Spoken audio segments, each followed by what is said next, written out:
Yo guys, this is this is my next video, of course. But just thinking, because when I made the last one, I was kind of leading up to making this one because I didn't have very much time to make the last one. It was just kind of like a make this really quick, and then I had to eat breakfast. So um, yeah, I'm excited about this video though,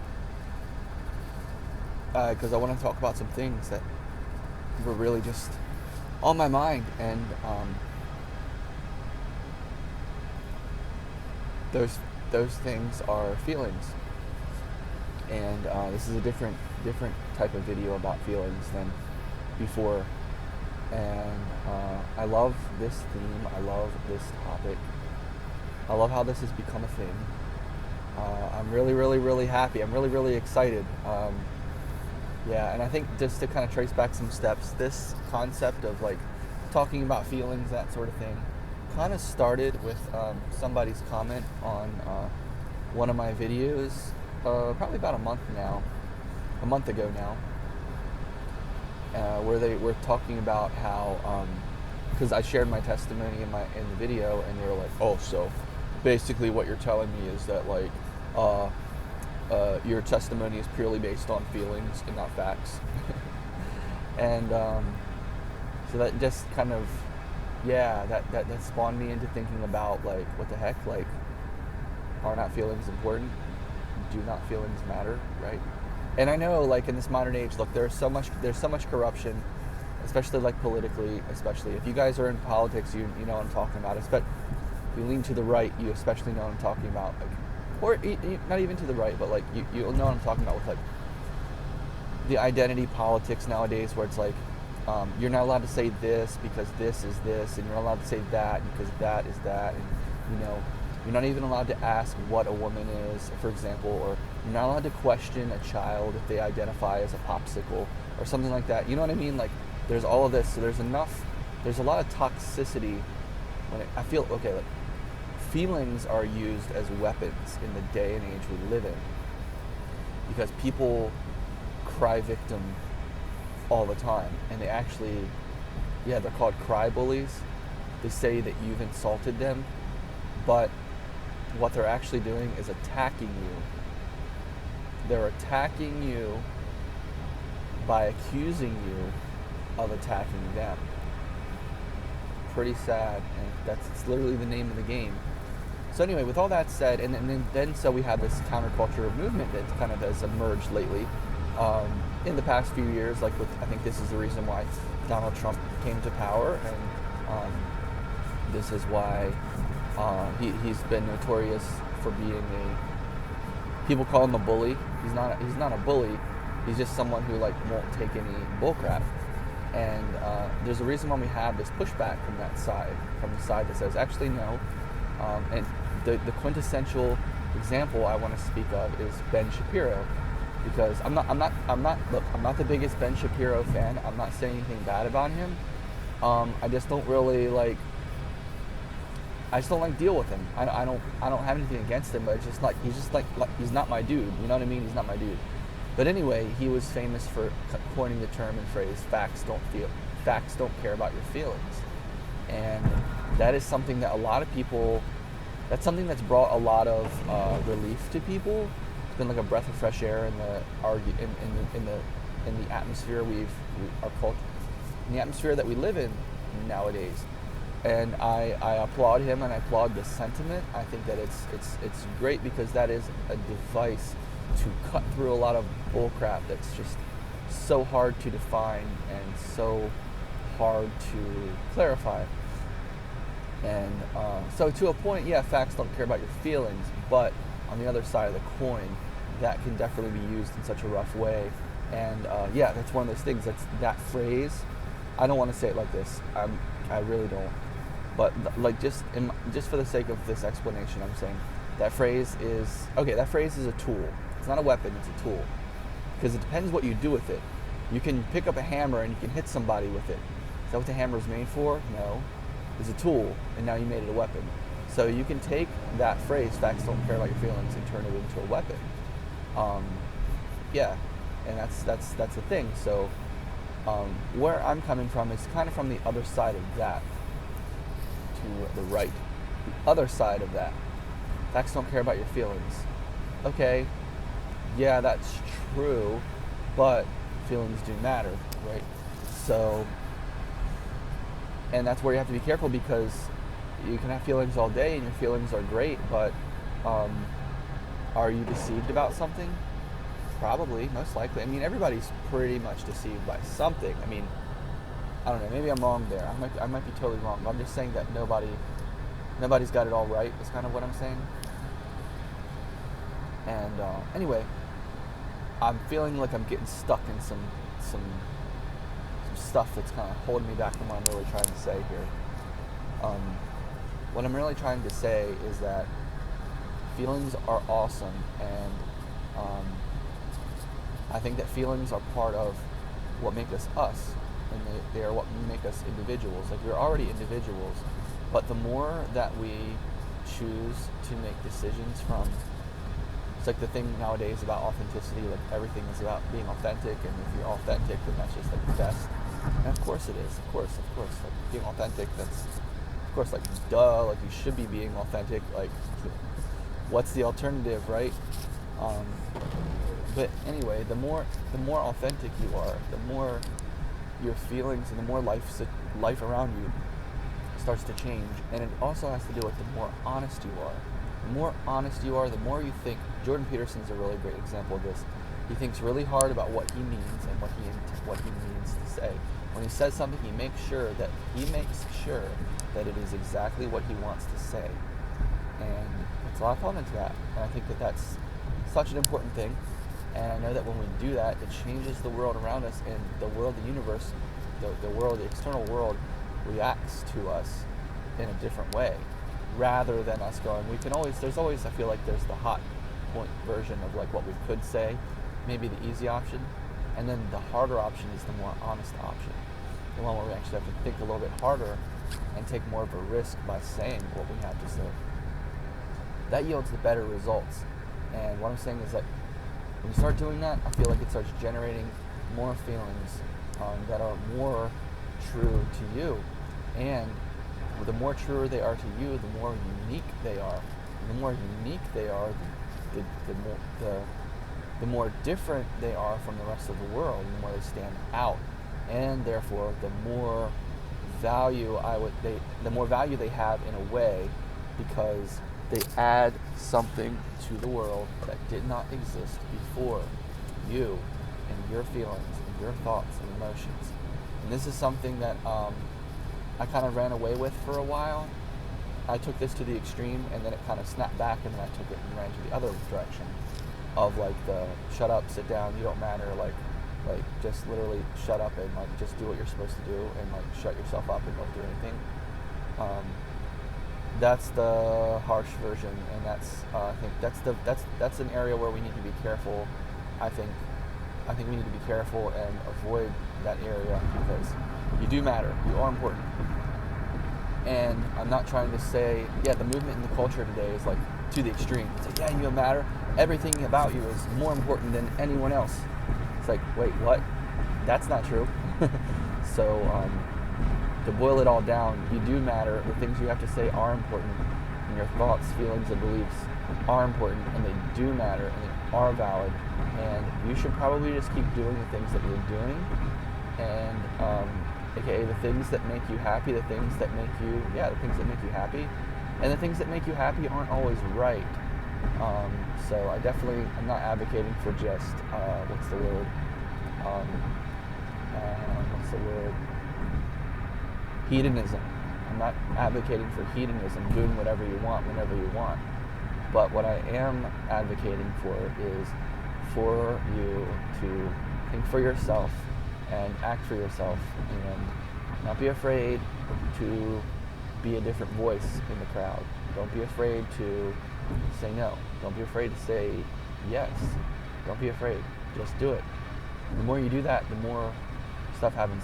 Anyway, long story short, I'm kind of in a place right now where I'm feeling a lot of really cool, good feelings starting to come out in me, and some of it has to do with like where I'm at with my life right now, and like the decisions I've made and stuff like that.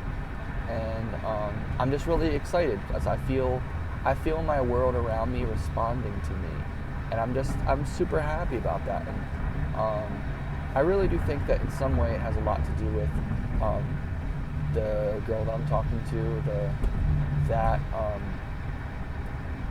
that emergence, because she's super cool, she's super open-minded, and she listens, and she wants to know, and she asks, and that is like so amazing, right? Like what an amazing, it's so beyond pure gold, it's not even funny. And so I honestly just want to be the same to her, but it's really helped me feel more comfortable in my own skin, I think, is what the biggest takeaway from all this is. I met someone who makes me feel really comfortable in my own skin, and they make me feel like I matter just as much as anyone else, and I'm just so thankful for that. And she even makes me feel like I'm more important than other things sometimes, because she goes out of her way to make sure that I don't feel unwanted or things like that, you know what I mean? And it's just like, it's really so amazing. It's like I can't even put words to it. Like, I don't know where it's gonna go. I hope it continues to progress, and we continue to grow closer together, basically. But it's really amazing, and I got to a point where I had a lot of feelings. I had a lot of feelings for her, and with, like, just all this joy, and was sharing it, and it was getting to be a little bit too much. It was getting to be a little bit too much for her, because she wasn't really ready for all that, and especially with what she had going on in her life, and the fact that we hadn't known each other very long, yet we had gotten really, really close really quick, where we were talking about a lot of things and all of this stuff in a fast way. So definitely had to scale it back, and when I scaled it back, I started realizing I still have all these feelings, I have all this energy, all these emotions, all of this stuff, right? And it just makes me so happy, because I feel like I have something, and that's like I know I have something, I know I've had something, I just haven't really felt this feeling for a long time, where I feel like I am important, or where I feel like I matter. And that's such a sad thing, right? Like, we should all feel like we matter, and I'm so sorry if you feel like you don't, because you definitely do. And we don't often realize the value we have. We don't often realize how important we are, because the world would not be the same without us, despite what we may think. And anyway, so I have a lot of really great feelings. I'm really, really excited. I've been like feeling some good stuff with music lately, feeling some different stuff. I feel like I'm doing my own thing, and I feel like it's working. Slowly but surely working. I'm climbing the mountain. I saw this sign the other day. It says, "You don't get to enjoy the view if you don't climb the mountain." And I was like, yeah, you're so right. So that's the whole thing. If you don't do the work, you don't get the payoff. And if you want to sit around and wait for the payoff without doing the work, you're gonna be waiting for a long time. And that's just not the way to do it. But anyway, I'm really excited. I have a lot to give to the world. I'm really excited to have it's coming to fruition slowly but surely. I feel really great. I've gotten some new shirts lately, like this flannel shirt. I got 2 new flannel shirts, 3 total. 1 I got for Christmas, 2 I bought on my own afterwards. And I feel so great. I feel very good in them. I feel comfortable in them. I feel like I look good in them. And I just love that. I'm starting to read books, like things, it's just hard to explain. Things right now, life has more meaning. And I think a lot of this has to do with, I don't want to put it all on her, but I think a lot of it has to do with her, the girl I'm talking to. A lot of it does, but it's hard to tell. It's just hard to tell. I just know that God is blessing me so much, and I'm just, I'm so thankful. And I'm not thankful enough, honestly. I'm not thankful enough. I need to be more thankful. But honesty, the more honest we are, the better it works out. And that is what's so amazing. Um, so yeah, I encourage you to be honest. I encourage you to remember that you have value and that your thoughts, feelings, and beliefs matter. And that doesn't mean that you need to project them onto other people or that you need to use them as weapons towards other people, because that's definitely a thing. People do that. I've done that. You probably have done that at some point. That's a temptation. We can definitely do that, you see. We can definitely do that. And that's not, obviously, that's not what we should do. We should not use our beliefs, feelings, we should not use our feelings and beliefs as weapons, right? That's just not what we should do. And that's the temptation. And I've seen it in churches, I've seen it in the places where and a lot of you people who are not really church people, who've had bad experiences with church, you guys know what I'm talking about. But I'm not here to badmouth churches, I'm just to say that people make mistakes from all places, and nobody's perfect. Even the Pope, even the prophet, anyone, everyone. The only one that wasn't was Jesus. He's the only one that was perfect, and that wasn't prone to make mistakes, or wasn't, you know what I mean? He was the only perfect one. So. But yeah, trying to think. I don't know, maybe you can kind of feel, I haven't really put the thing I'm trying to explain into words, the feeling that I have, the feelings that I do have. I put a lot of it into words, yes, but it's kind of hard to explain the energy I'm trying to share. And it's funny because this is like another one of the first times that I felt this in such a long time. I felt like so totally zapped and hit. Like, I went through some stuff back in 2016, 2017, 2018, especially 2017. I feel like was such a hard year. And then I went through some. It's just been such a ringer. It's been a ringer, and I'm glad that I'm almost out of it. I'm glad that I'm almost out of it. It has been such a long road. And I'm finally working on getting my own place, getting my stuff paid off, and a lot of things, a lot of big things that have just been looming for so long. I've worked at a lot of different jobs. I've tried a lot of different jobs. Things have just not worked out because they weren't meant to work out, and it was not where I needed to be or where I was supposed to be. And I'm really confident about this new job that I'm getting ready to start. And yeah, I'm really, really excited about that. I'm trying to figure out, that's not my exit again. And yeah, I don't know if you can see it. I feel like there's definitely some energy in here. It's like the chi. I think it's the chi energy. I can kind of see it in the background. But I'm so excited. And I really, really like this girl. I like her.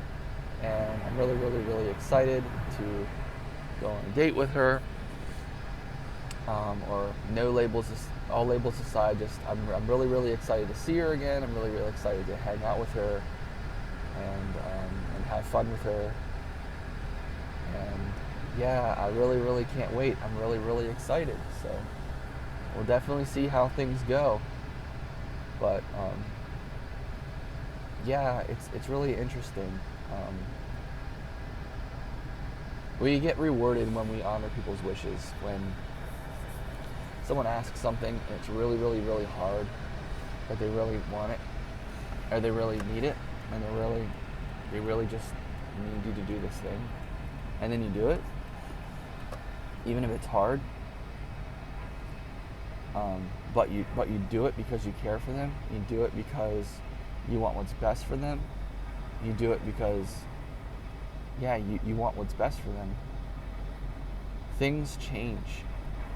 Even when it comes to, it's an interesting thing. I think it's when you're giving your love to someone or you're expressing your love to someone, and then they say,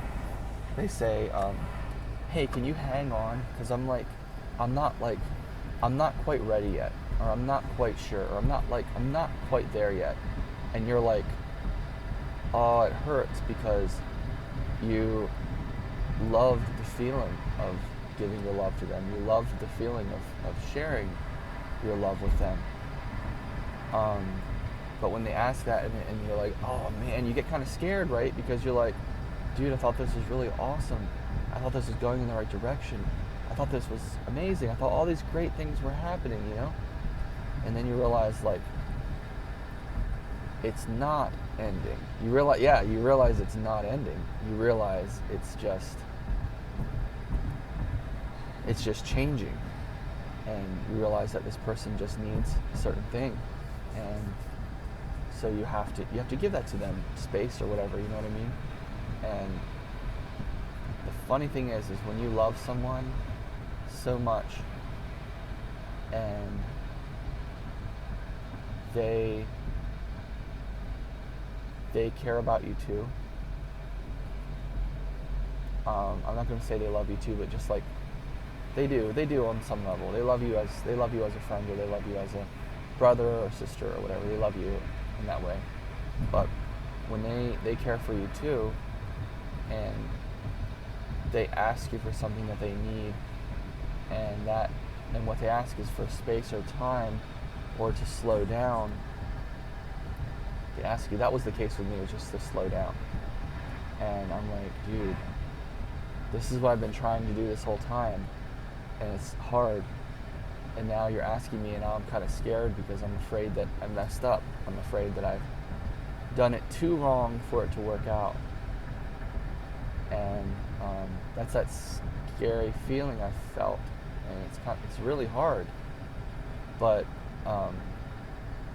when you find that out, and when you say, okay, and absolutely, I honor your wishes, and let's do it. Let's do what you want to do. Let's do that. Let's take it slow, you know, or whatever.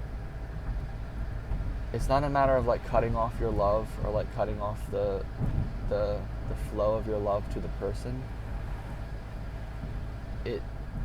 What I'm trying to say is that, like, all the love that you're trying to share, regardless of how it's received or regardless of where it goes, it doesn't go to waste.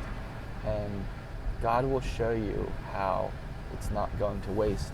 He'll show you that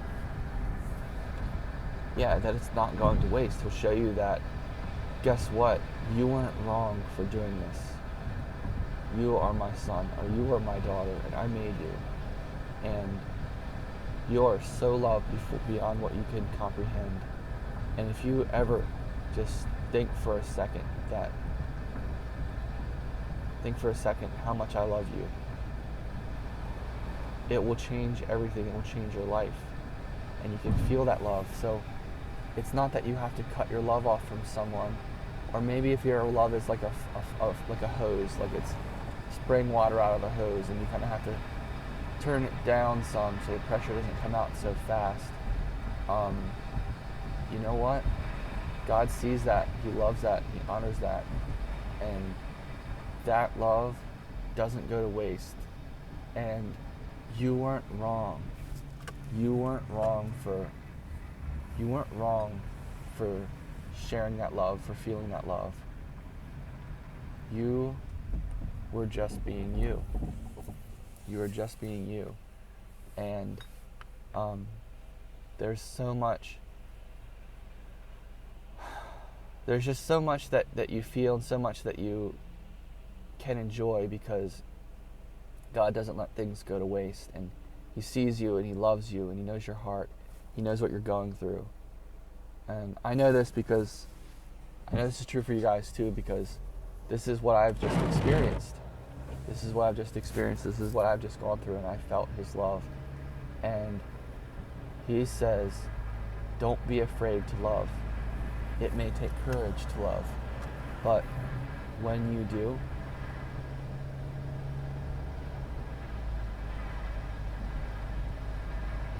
you will be supported, you will be comforted, you will be loved, and you will be shown that loving others is the right thing to do.